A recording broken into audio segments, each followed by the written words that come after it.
నమస్తే అండి సతీష్. పెద్ది మూవీ గురించి నేను ఇప్పుడు రివ్యూ చెప్పబోతున్నా. నా ఫ్రెండ్తో ఈ సినిమా చూసి వచ్చాక నా ఫ్రెండ్తో ఎట్లా మాట్లాడుతాను, ఎలా చెబుతున్నా అలాగే చెప్పేస్తా. నేనే కాదు, ఈ సినిమా గురించి రివ్యూలు చెప్పిన వాళ్ళు ఎవరైనా సరే సొల్లు రివ్యూలు అయితే చెప్పకండి. ఇక్కడ బోరు కొట్టింది, అక్కడ హైప్ వచ్చింది, ఇక్కడ డౌన్ అయ్యింది, అక్కడ స్లో అయ్యింది, ఇంటర్వెల్కి ముందు ఎట్లా, ఇంటర్వెల్ తర్వాత అట్లా, ఇలా వద్దు. పార్ట్లుగా సీన్కి, ఫ్రేమ్కి, పాటకి, ఫైట్కి, అలా డైలాగ్కి రివ్యూలు వద్దు. డైరెక్ట్గా ఓవరాల్గా మూవీతో వచ్చే ఫీల్ ఏంటి, ఆ సినిమా చూసి వచ్చిన తర్వాత థియేటర్లకు అడుగు పెట్టినప్పుడు ఏంటి మన ఫీలింగు, ఫైనల్గా మూవీ చూసి వచ్చిన తర్వాత అసలు ఏంటి ఈ సినిమా వల్ల మనకి అనిపించింది, ఒక ఎమోషన్ కావచ్చు, ఒక ఫీల్ కావచ్చు, అది చెబుతా. అసలు ఎందుకు ఈ సినిమా చూడాలి అనేది కూడా అసలు ఖచ్చితంగా చూడాలి. ఆ డైరెక్టర్ బుచ్చిబాబు కూడా చెప్పినట్టుగా పిల్లలకు కూడా చూపించాలన్నారు కదా, నిజంగా చూపించవచ్చా, ఎందుకు చూపించాలి, అసలు ఎందుకు చూడాలని కూడా చెబుతా. అయితే పెద్దిలో ఏమున్నాయంటే ఏమి లేవు అని నేను అడుగుతా. హీరోయిజం ఉంది, ఎలివేషన్లు ఉన్నాయి, బీజిఎంతో ఏఆర్ రెహమాన్ అంత సీనియర్ పెద్ద ఆస్కార్ మ్యూజిక్ డైరెక్టర్ కనుక ఆ స్థాయికి ఇంకా తిరుగులేదు. ఇంకా ఆ బీజిఎం ఎలివేషన్స్తో అద్దర కొట్టేశాడు. సీన్ హైలైట్ చేసేసాడు. ఒక ఎగ్జాంపుల్ కూడా ఇక్కడ చెబుతా, ఆయన బీజిఎం గురించి ప్రత్యేకించి చెప్పాలి కనుక. అప్పట్లో సింహాద్రి సినిమా ఎన్టీఆర్ది వచ్చేటప్పుడు ఫస్ట్లో ఆ విలన్స్ని గ్యాంగ్ని గొడ్డలు పట్టుకొని వేటాడు చంపుతూ ఉంటే గూస్ బంప్స్ వచ్చి అది ఇప్పటికీ ఎవర్ గ్రీన్ సీన్. అది ఆ బీజిఎం కానీ ఆ హైలైట్ సీన్ కానీ అట్లాంటి సీన్లు ఈ మూవీలో పెద్దిలో ఒక 5-6 ఉంటాయి. వాటన్నింటికీ అక్కడ క్రెడిట్ ఏంటంటే ఖచ్చితంగా ఏఆర్ రెహమాన్కి కూడా ఇవ్వాలి. ఆ లెవెల్ ఎలివేషన్లు కావచ్చు, అట్లాగే హీరోయిజం, ఎలివేషన్లు, ఊరి సమస్య, ఆట గురించి చెప్పడం, భావోద్వేగాలు, గెలుపోటములు, స్ఫూర్తి, త్యాగం, ఇలా అసలు ఏ నవరసాలు అంటాం కదా సినిమాలో, అసలు ఏమి తక్కువయ్యింది అన్నీ కలగలిపి అద్దరగొట్టేసిన ఒక పంచభాక్ష పరమాన్నాలు లాంటి సినిమా ఇది. అయితే నేను చెప్పే కదా స్టార్టింగ్లో ఎక్కువ సోది లేకుండా సూటిగా సుత్తి లేకుండా నేరుగా పాయింట్లు ఒక 5 to 6 పాయింట్స్లోనే చెప్పేస్తా. అయితే ఈ సినిమా గురించి ఖచ్చితంగా చెప్పాల్సిన మొట్టమొదటి పాయింట్ ఏంటంటే, మళ్ళీ పుడతామా ఏటి సిప్మి అని ఒక డైలాగ్ చెప్పాడు చూడండి ఉత్తరాంధ్ర యాసలో. 100% ఈ ఒక్క డైలాగ్తోనే సినిమా మొత్తం నడిపించేశాడు. ఆ డైలాగ్ వెనకున్న అర్థం ఏంటి అనేది అర్థం చేసుకుంటే ఉన్నది ఒకటే జీవితం, మళ్ళీ పుడతామా, చావైనా రేవైనా, సక్సెస్ వచ్చేంత వరకు, సావో రేవో అంతే. నీవు జీవితంలో సాధించావన్నంత వరకు సాధించాలి తప్ప మళ్ళీ పుడతాం ఎటు సేపు ఆ ఒక్క డైలాగ్తో నడిపించేస్తాడు. ఇది హైలైట్ నిజంగా చెప్పాలంటే. పైగా ఈ జనరేషన్కు ఈ బుచ్చిబాబు కావచ్చు, అక్కడ రామ్ చరణ్ కావచ్చు, ఈ మూవీ ద్వారా ఒక గొప్ప మెసేజ్ అయితే ఇచ్చారు. ఫెయిల్యూర్స్ వస్తాయి, మనుషులన్నోడికి ఎవరికైనా ఫెయిల్యూర్ వస్తుంది, ఓటమే విజయానికి సోపానం అంటారు కదా, అట్లాగా ఫెయిల్యూర్స్ వస్తాయి, దానికి కుంగిపోకండి. ఉద్యోగాలు పోతాయి, వ్యాపారాలు దివాలా తీస్తాయి, అనారోగ్యాలు వస్తాయి, అనేక సమస్యలు వస్తాయి, కానీ కుంగిపోకండి. ఇలా ఒక ఎగ్జాంపుల్ నేను చెబుతున్నా. ఫిలాసఫీ ఆ టైప్లో అందరికీ మనిషిని అన్నవాడికి ఎవరికైనా సమస్యలు వస్తాయి, సవాళ్ళు వస్తాయి. ట్రై చేయండి, ఫైనల్లీ మీరు అనుకున్నది సాధించండి. గెలవడానికే మీరు పుట్టారు, మీరు గెలిచి సాధిస్తారనే మాదిరిగా ఒక అద్భుతమైన మెసేజ్ ఈ జనరేషన్కి పర్టికులర్గా. ఎందుకు నేను ఈ మాట చెబుతున్నానంటే, చిన్న విషయాలకే కుంగిపోవడం, డేలా పడిపోవడం, ఓడిపోవడం, నిరాశ నిస్పృహలతో లేనిపోని అఘాయిత్యాలు చేసుకోవడం, ఇవన్నీ జరుగుతున్న నేపథ్యంలో ఈ సినిమా కావచ్చు, ఈ సినిమా ద్వారా ఇచ్చిన మెసేజ్ కావచ్చు, ఖచ్చితంగా ప్రతి పిల్లాడు కావచ్చు, ప్రతి యువకుడు కావచ్చు, ప్రతి విద్యార్థి కావచ్చు, ఫ్యామిలీ పర్సన్స్ కావచ్చు, అందరూ ఖచ్చితంగా చూడాల్సిన మెసేజ్, చూడాల్సిన సినిమా. అయితే ఇక్కడికి ఇంకోటి ఏంటి చెప్పాల్సిన పాయింట్, రెహమాన్ బీజిఎం చెప్పాను కదా, సాంగ్స్ కావచ్చు, యాక్షన్ సీన్స్ కావచ్చు, అవన్నీ కూడా హైలైట్. ఇక ఫైనల్ అయిన ఎమోషనల్ సీన్స్ అయితే ఉంటాయండి, వేరే లెవెల్. ఆ ఎమోషనల్ సీన్స్కి తగ్గట్టుగానే ఇక ఎలా అంటే ఎక్కడి నుంచి చెప్పొచ్చు అంటే, ఒక ఇంటర్వెల్ నుంచి లాస్ట్ వరకు ఆ హీరో బాధపడుతూ ఆయన ఎమోషన్, ఆయన గుండెల్లోంచి ఉప్పొంగుతూ వచ్చే ఆ పెయిన్ అంతా బరస్ట్ అయి చెప్పడం వరకు, అంతవరకైతే అతని బీజిఎంతో ఎలివేషన్ సీన్లు ఉన్నాయండి. ఒక్కొక్క ఫ్రేమ్లో హైలైట్ ఉంటాయి, మామూలుగా ఉండవు. రెహమాన్ అయితే నిజంగా రెహమాన్ ఈ సినిమాకి అతడు కాకపోతే ఇంకెవరూ న్యాయం చేయలేరు అనే మాదిరిగా ఇరగ్గొట్టేశాడు. ఇక మెయిన్ అసలు హీరో రామ్ చరణ్ గురించి ఖచ్చితంగా చెప్పాలి. నా పర్సనల్ ఒపీనియన్ ఏంటి అనేది కూడా ఇతని గురించి చెబుతా. రంగస్థలం సినిమా వరకు బిఫోర్ రామ్ చరణ్, బిఫోర్ రంగస్థలం, ఆఫ్టర్ రంగస్థలం అన్నట్టు ఉండేది నాకు కూడా ఫీలింగు. రంగస్థలం సినిమా చూడకముందు వరకు ఏముందిలే, చిరంజీవి కొడుకు పెద్ద హీరో కాబట్టి, మెగాస్టార్ కాబట్టి, ఫ్యామిలీలో ఇంకొక ఇద్దరు పవన్ కళ్యాణ్ ఉన్నాడు, ఆయన ఒక హీరో కనుక అన్నీ ఉంటే ఆ మాత్రం ఎవరైనా నడుస్తుందిలే, సినిమాలో హిట్ అవుతాయి, మంచి స్టోరీలు ఎంచుకుంటారు, ఇవన్నీ అన్నట్టుగా అనిపించేది.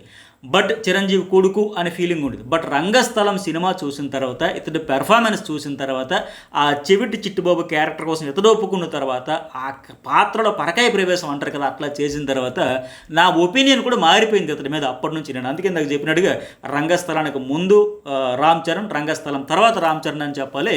అక్కడి నుంచి మారిపోయింది కదా. అయితే ఈ సినిమా చూసిన తర్వాత దానికి 10 రెట్లు. ఎందుకంటే అంతకు మించిన రామ్ చరణ్ అసలు నిజంగా అతని జీవితంలో మళ్ళీ ఎలాంటి క్యారెక్టర్ కానీ ఎలాంటి మూవీ కానీ ఇతను ఇంకా ఫ్యూచర్ కెరీర్లో వస్తుందో రాదో తెలియదు, కానీ ఎంతవరకు చేసిన సినిమాలు క్యారెక్టర్లు అన్నింటిలోకి చెప్పుకోదగ్గది ఏంటంటే రంగస్థలంలో రామ్ చరణ్ అంటాం కదా, దానికి 10 రెట్లు ఒక బరువైన కథ ఇది. దాన్ని ఓన్ చేసుకుని వన్ మ్యాన్ ఆర్మీ. ఇక రామ్ చరణ్ పెద్ది అంటే రామ్ చరణ్ అంటే పెద్ది. అసలు ఆ క్యారెక్టర్ను ఓన్ చేసుకుని ఇన్వాల్వ్ అయిపోయి అసలు మన సాధారణంగా అంటారు మన తెలుగులో హీరోలు ఏంటి ఎంతసేపు హీరోయిజమే మంచి ఛాలెంజింగ్ డిఫరెంట్ క్యారెక్టర్స్ అలాంటివన్నీ చేసుకోరు అదర్ లాంగ్వేజెస్ సినిమాలు చూసి నేర్చుకోవాలి అలాంటి క్యారెక్టర్స్ అని. కానీ ఇది చూసిన తర్వాత ఒక బెంచ్ మార్క్, అబ్బా ఇలాంటి క్యారెక్టర్ నాకు ఎందుకు పడలేదబ్బా, అబ్బా ఇలాంటి సినిమా నాకు వచ్చుంటే బాగుండేనే. మొత్తం నేను చెబుతున్నది దక్షిణ భారతదేశంలో కాదు, ఇండియాలో ఉన్న ప్రతి ఆర్టిస్టు ప్రతి హీరో కూడా జలస్ కూడా ఫీల్ అయ్యేది. అలాగే ఇతడి క్యారెక్టర్ చూసి ఇతడి పర్ఫార్మెన్స్ చూసి అరే స్ఫూర్తి కూడా పొందేది. అంత అద్భుతంగా ఎరగొట్టేశారని చెప్పాలి. ఇక నెక్స్ట్ వన్ ఎవరి గురించి చెప్పొచ్చేది, బుచ్చిబాబు.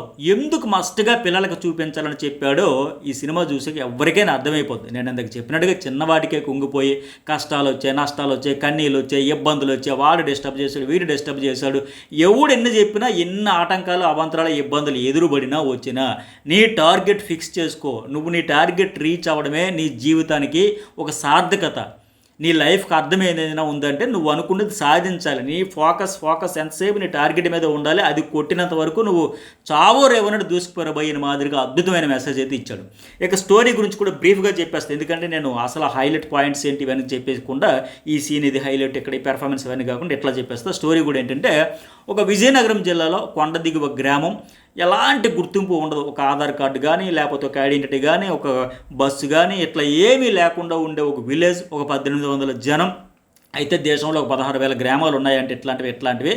సో ఎంత వివక్ష ఉంటుందంటే వాళ్ళు పాపం వాళ్ళ ఊరు నుంచి దగ్గరలో ఉండే విజయనగరం టౌన్లోకి రావడానికే రోజంతా నడిచి ఒక గంటల తరబడి ఇటు నుంచి అటు నుంచి నడిచి వచ్చి పాపం ఏదైనా అనారోగ్య సమస్యలు వచ్చినా సరే అత్యవసర పరిస్థితులు హాస్పిటల్కి వెళ్ళలేని స్థితుల్లో ప్రాణాలు కోల్పోయే స్థితి. అలాంటి ఊరు బ్యాక్గ్రౌండ్ నుంచి పైగా ఆ విజయనగరం వరకు ఇంత కిలోమీటర్ల కొద్దీ నడుచుకుంటూ వెళ్ళిన తర్వాత కూడా అక్కడ కూడా పని గురించి మళ్ళీ అరే మీకు గుర్తింపు లేదు మీకెందుకు పని, సర్లే వచ్చాడు కాబట్టి 10 రూపాయలు గొడ్డులా కష్టపడతారు, బాగా కష్టజీవులు.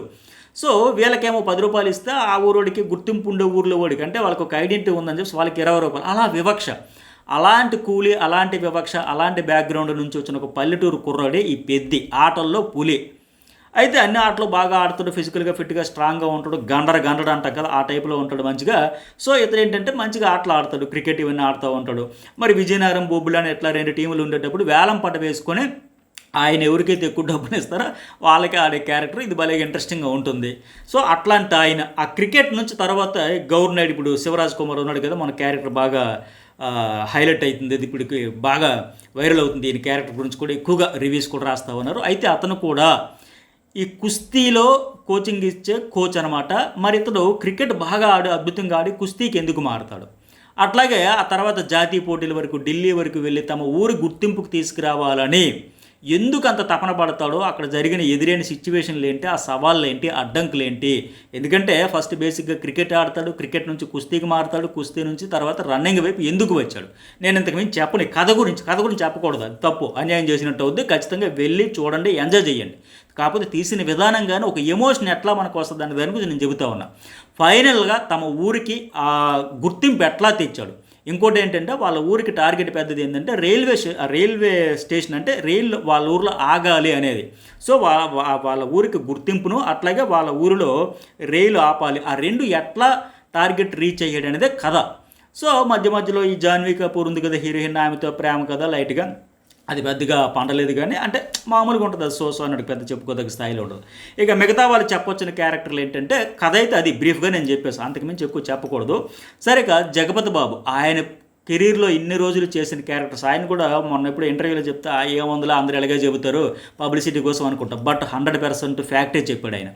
ఏమంటే అంతకుముందు ఏదో సినిమాలో క్యారెక్టర్ అద్భుతం అది అనిపించింది, బట్ ఇప్పటి నుంచి మళ్ళీ ఇది జగపతి అప్పలసూరి క్యారెక్టర్ని గుర్తుపెట్టుకుంటున్నాడు కదా, అలాగే అప్పలసూరి క్యారెక్టర్ ప్రాణం పెట్టేశాడు. ఊరు కోసం, గుర్తింపు కోసం, తమ ఊరికి దూరంగా వెళ్ళిపోతున్న ట్రైను వాళ్ళ ఊర్లో కూడా ఆగాలి, ఆపాలి అని ఆశపడుతూ పోరాటం చేసి ప్రయత్నం చేసి చేసి చేసి చేసి కాళ్ళు అరిగేలా తిరిగి ఆఖరికి నిరాశ నిస్పృహత రాదు అని ఫిక్స్ అయిపోయాక ఆ ట్రైన్కి ఆపాలనకు ప్రయత్నం చేసి ఆయన ప్రాణాలు కోల్పోవడం, అది టర్నింగ్ పాయింట్ అనమాట. ఆ అప్పలసూరి క్యారెక్టర్ చనిపోవడంతో అక్కడ నుంచి పెద్ది ఒక టార్గెట్తో బతుకుతాడు. అతనిలో కూడా ఒక సీరియస్నెస్ వస్తుంది, ఆలోచిస్తాడు. అక్కడి నుంచి ఇక క్రాస్ ఓవర్ అథ్లెట్ అంటారు కదా, అంటే 2 ఆటలు కలిపి ఆడేవాడిని క్రాస్ ఓవర్ అథ్లెట్ అంటారు. అట్లా ఫస్ట్ క్రికెట్ నుంచి తమ ఊరికి ట్రైన్ ఆపాలి, ఊరికి గుర్తింపు తేవాలి. అరే మేము మనుషులమేరా బాబు, మేము ఈ దేశంలో ఈ మీ మాదిరిగా పుట్టి పెరుగుతున్న వాళ్ళు, మాకు ఐడెంటిటీ లేకపోవడం ఏంటి అని ఆ బాధని, ఆ పెయిన్ని, దాని గురించి ఆ గుర్తింపు తెచ్చుకోవడం కోసం ఫస్ట్ క్రికెట్తో మొదలు పెడతాడు. ఆటోమేటిక్గా ఇక్కడ ప్రత్యేకంగా విలన్ అంటే ఎవరు ఉండరు, అక్కడ సిచ్యువేషన్స్, ఆ సిచ్యువేషన్స్ని బట్టి ఆ కుట్రలు, దాన్ని బట్టి ఆ తర్వాత ఏమో నాకు ఈ క్రికెట్ వద్దు పాడు వద్దు అని చెప్పి బ్యాట్ గుడ్డసి వచ్చేసి అట్లా బాగా ఆడతాడు, అద్భుతంగా ఆడతాడు, కానీ విడిచిపెట్టేస్తాడు. అలాగే ఆ తర్వాత కుస్తీ, ఆ కుస్తీలో కూడా అట్లాగే రాజ్ కుమార్ వచ్చి ట్రైనింగ్ ఇవ్వడం, కోచ్ అవన్నీ, తర్వాత రన్నర్గా మారడం.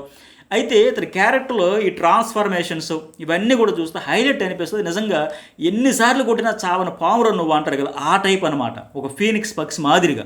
అలా లాస్ట్ ఒక 40 నిమిషాలు అయితే వేరే లెవెల్, స్క్రీన్ ప్లే అదృసు, ఏదైనా చేసే మొండితోనే ఇతని క్యారెక్టర్, ఆ క్యారెక్టరైజేషన్ అయితే హైలైట్ ఉంది. ఫైనల్లీ ఆయన గెలవడం, ఆ గెలుపు సాధించిన విధానం అసలు గూస్ బంప్స్ ఎవరు కూడా ఎక్స్పెక్ట్ చేయరు. అది చూసి ఆ థ్రిల్ ఫీల్ అవ్వాల్సిందే. అలాగే ఆ ఫైనల్ ఒక స్పీచ్ ఇస్తాడు, అది కూడా హైలైట్. అక్కడ మళ్ళీ నేను ఇంతకు ముందు 2 సార్లు చెప్పా, బీజిఎం అయితే అక్కడ కూడా అద్భుతమనే చెప్పాలి. ఒక ముక్కలో చెప్పాలంటే, సింపుల్గా చెప్పాలంటే మళ్ళీ పుడతాం ఎట్ సేప్ మీ, అంతే. ఆ డైలాగే అది ఎవరికైనా, నాకైనా, మీకైనా, ఎవరికైనా ఇన్స్పిరేషనే. సో ఇక రామ్ చరణ్ 1 మ్యాన్ ఆర్మీలా గిరగొట్టేశాడని చెప్పా కదా, ఆయన తర్వాత చెప్పుకోదగ్గ క్యారెక్టర్స్ ఎవరంటే జగపతి బాబు ఆల్రెడీ చెప్పా, అలాగే శివరాజ్ కుమార్ కన్నడ, ఆయన కూడా మంచిగా క్యారెక్టర్ బ్రహ్మాండంగా చేశాడు. ఆ పాత్రకి అతనే సెట్ అవుతాడమన్నట్టు ఉంది.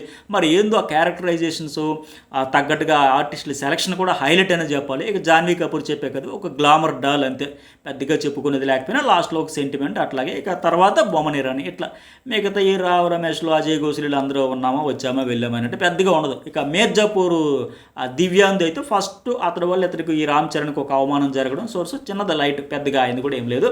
మొత్తానికి ఇవి క్యారెక్టర్స్. సో మొత్తం ఇంకో హైలైట్ చెప్పొచ్చేది ఏంటంటే రామ్ చరణ్ ఎంట్రీ కూడా, ఆ ఎలివేషను, ఈ లొకేషన్స్, ఆ కొండ దిగ గ్రామం అనే దానికి తగ్గట్టుగా హైలైట్స్ అయితే అవన్నీ కూడా ఉంటాయి. సో మొత్తంగా చెప్పాలంటే ఖచ్చితంగా కొన్ని సీన్స్ అయితే ఉంటాయండి. ఆ ఓవరాల్గా సినిమాలో కూడా నేను స్టార్టింగ్లో చెప్పినట్టుగా కొద్ది స్పీడ్గా వచ్చి, హైప్ వచ్చి, ఎలివేషన్ వచ్చి మళ్ళీ డౌన్ అయ్యిందా, స్లో అయ్యిందా, బోర్ కొడుతుందా అన్నట్టు అనిపిస్తుంది. నేను అందుకే చెప్పా, సీన్ని ఫ్రేమ్ని పోస్ట్ మార్టం చేయకండి. ఓవరాల్గా ఫైనల్గా మనకి ఎలాంటి ఎమోషన్, ఎలాంటి ఫీలు, ఎలాంటి ఇన్స్పిరేషన్ వస్తుంది, ఒక మంచి సినిమా చూసామన్న ఫీలింగ్ ఎందుకు వస్తుంది అనేది ఓవరాల్గా చూసి చెప్పాలి, అంతే తప్ప చెప్పకూడదు. నేను అందుకే చెప్పాను స్టార్టింగ్ కూడా, కొన్ని తేలిపోయే సీన్లు ఉంటాయి, అది తప్పదు. అది ఫుల్ హైప్ వచ్చి స్లో నరేషన్ వచ్చింది, డల్గునట్టుంది, ఎట్లా అంటారు. కానీ ఫైనల్గా ప్రతి ఒక్కరూ చూడాల్సిందే, పిల్లలకి చూపాల్సిందే. ఎందుకంటే జీవితంలో పడడం కామన్, గెలవాలి, లేవాలి ఒక ఫీనిక్స్ పక్షిలాగా. సో ఫైనల్గా మళ్ళీ పుడతాం ఎట్ సేప్ అన్నట్టుగా. అయితే నాకేమనిపించిందంటే ఈ సినిమా చూసిన తర్వాత చిరంజీవి ఏమైపోతాడో అనిపించింది. ఇలాంటి సినిమా తన కెరీర్లో పడి ఉండొచ్చు, బట్ అప్పుడు ఉండే దీంట్లో.